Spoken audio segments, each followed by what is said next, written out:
mencoba menjerat saya dan saudara. Sehingga fokus kita bukan lagi di dalam Kristus. Fokus kita di dalam diri kita lagi. Dunia ini begitu menjerat kalau kita tidak hati-hati, saudara.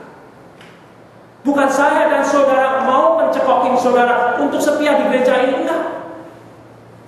Tetapi untuk mengerti firman Tuhan secara pribadi yang saudara harus dapatkan. Karena kita semua sudah dewasa, sudah tua. Tidak bisa dicekokin, tidak bisa dihapusin. Tetapi hanya dengan harapan saudara sendiri bertemu Tuhan di dalam firman-Nya yang boleh merubah bagaimana saya dan saudara hidup. Itu nantinya yang akan lebih indah sebetulnya. Sehingga di sini kita boleh melanjutkan, saudara. Setelah akhirnya Paulus tidak mendapatkan orang-orang yang memiliki kesatuan di dalam pikiran dan hati. Dia meninggalkan orang-orang yang setia itu tidak dia temukan.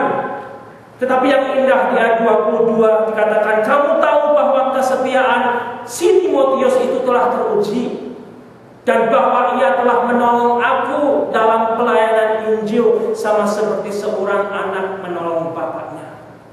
Sehingga meskipun Paulus ditinggalkan oleh orang-orang yang dahulu sebagai teman sepelayanannya, dia masih mendapatkan Timotius yang kesetiaannya teruji, yang bagaikan anak menopang bapaknya.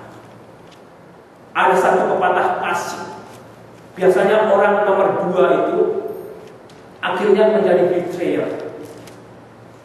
Orang yang diangkat jadi wakilnya itu biasanya mengkhianati atasannya, saudara. Ini pun bisa terjadi di dalam kekristenan. Jikalau tidak hidup dan tidak terfokus di dalam Kristus Yesus, pengkhianatan dan pengkhianatan di dalam jemaat Tuhan itu masih terjadi.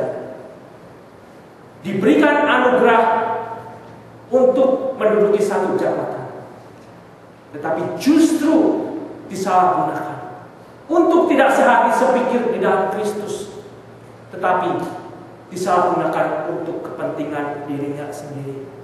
Tapi yang indah di sini, Rasul Paulus mendapatkan si Timotius itu yang dikatakan sebagai anak yang menolong bapaknya.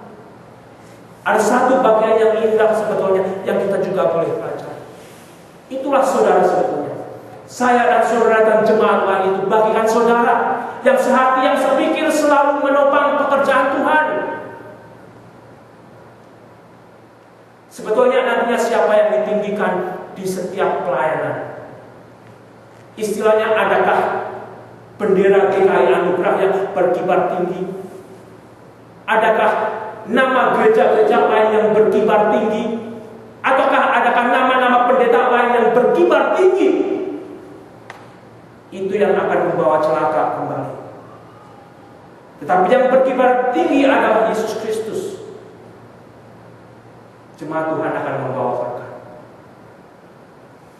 Gereja-gereja Kristen di seluruh dunia kembali akan membawa berkat. Sehingga kembali saudara, dalam Filipi ini fokusnya adalah hidup di dalam Kristus, memiliki hati dan pikiran di dalam Kristus, kehidupan pribadi yang bertumbuh di dalam Kristus, sebagai pribadi Kristen, sebagai keluarga Kristen, sebagai jemaat Kristen. Sehingga kembali harus saya lempar kepada diri saya, kepada diri saudara. Di manakah kehidupan kita sebagai orang Kristen saat ini? Jikalau Rasul Paulus begitu rindu mengetahui, where are you now, orang-orang Filipi, kehidupanmu di dalam Tuhan. Jikalau memang hidup kita di dalam Tuhan tidak beres, bereskan saudara, bereskan, bereskan. Karena hanya itu yang akan membuat hidup saudara sebetulnya nikmat di dalam Tuhan. Bukan karena saudara akan lepas dari permasalahan, tetapi karena saudara tahu saudara dikasihani oleh Tuhan, saudara sudah ditebus oleh Tuhan, dan hidup saudara juga ada di dalam Tuhan. Itu yang indah saudara. Dan kemudian kita boleh mendapat bagian yang lain di ayat 24. Tetapi dalam Tuhan aku percaya bahwa aku sendiri pun segera datang. Rasul Rasul Paulus memiliki kerinduan bukan hanya nantinya untuk mengirimkan Timotius, dia ingin melihat sendiri bertatap muka dengan jemaat di Filipi. Saudara, di Alkitab tidak dicatat, tetapi di dalam histori dikatakan mungkin Paulus saat itu dilepas sebentar sehingga dia bisa melakukan pelayanannya, tapi ditangkap kembali dan akhirnya dibunuh sebagai hamba Tuhan yang hanya berfokus, yang hanya berpikirkan, dan yang hanya memiliki hati yang bertumbuh di dalam Tuhan. Sehingga jika di dalam 1 Korintus pasal 11 ayat 1,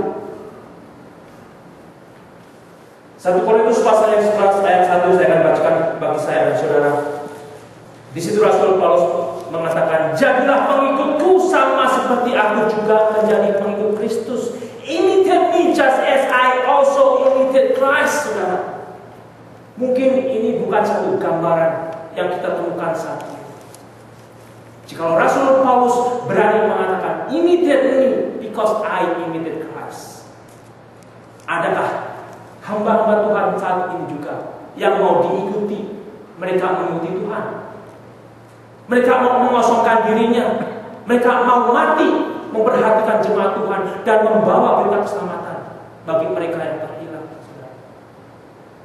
Adakah hamba-hamba Tuhan yang besar, yang kecil saat ini, yang minta dihargai, yang minta dihormati, mereka mengikuti apa yang menjadi teladan Kristus sendiri? Mudah-mudahan. Jika tidak, hanyalah sesuatu yang menyesatkan. Siapapun, saudara, yang tidak ada di TV, yang ada di TV, jika mereka tidak mengikuti Yesus Kristus yang menjadi contohnya sendiri, kembali tidak akan membawa berkah dan kesesatan. Sehingga di sini kita boleh mendapatkan apa yang menjadi bagian berikutnya ayat 25. Sementara itu aku perlu untuk mengirim Epafroditus kepadamu, yaitu saudaraku dan teman sekerja serta teman seperjuanganku yang kamu utus untuk melayani aku dalam keperluanku. Jemaat di Filipi mengirimkan Epafroditus untuk menopang pelayanan Paulus.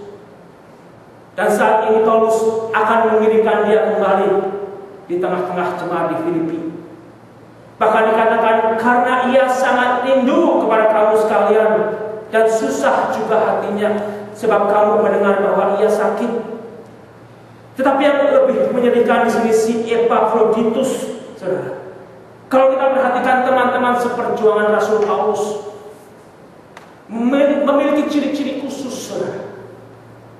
Setia hidup di dalam Tuhan, bahkan saat ini sakit dan nyaris mati. Sakit dan nyaris mati, saudara. Dia teman seperjuangan Rasul Paulus di dalam memberitakan Injil Kristus. Tetapi di luar juga ada orang-orang Kristen yang jujur, yang tersesat karena berita yang menyesatkan bahwa orang kalau jadi Kristen tidak akan pernah sakit. Kalau sakit pasti hidup di dalam dosa. Kalau sakit pasti kena petaka. Tapi kalau kita boleh perhatikan dari Rasul Paulus sendiri, dia punya penyakit tidak disembuhkan Tuhan, tidak disembuhkan. Bahkan dikatakan dengan kelemahanmu kamu akan tetap menjadi hamba. Dan di sini kita boleh melihat teman seperjuangan Rasul Paulus di dalam Tuhan itu, saudara. Dia juga sakit, bahkan sakitnya hampir mati. Tetapi Allah mengasihani dia dan bukan hanya dia saja, melainkan juga Paulus. Itulah saudara sebetulnya ada satu bagian. Jika saya dan saudara ini mau hidup dan bertumbuh di dalam Kristus, tetap memiliki satu center di dalam Kristus, mungkin rintangan akan tetap ada, mungkin halangan akan tetap ada, entah penyakit, entah pekerjaan, entah keluarga. Tapi janganlah saya dan saudara mau digoyahkan untuk meninggalkan Tuhan, untuk bertumbuh di dalam Tuhan. Jangan mau saya dan saudara dijerat oleh dunia karena saudara susah untuk hidup dan bekerja dengan benar. Saudara melakukan pekerjaan-pekerjaan kotor, saudara melakukan penipuan, saudara melakukan penyuapan. Jangan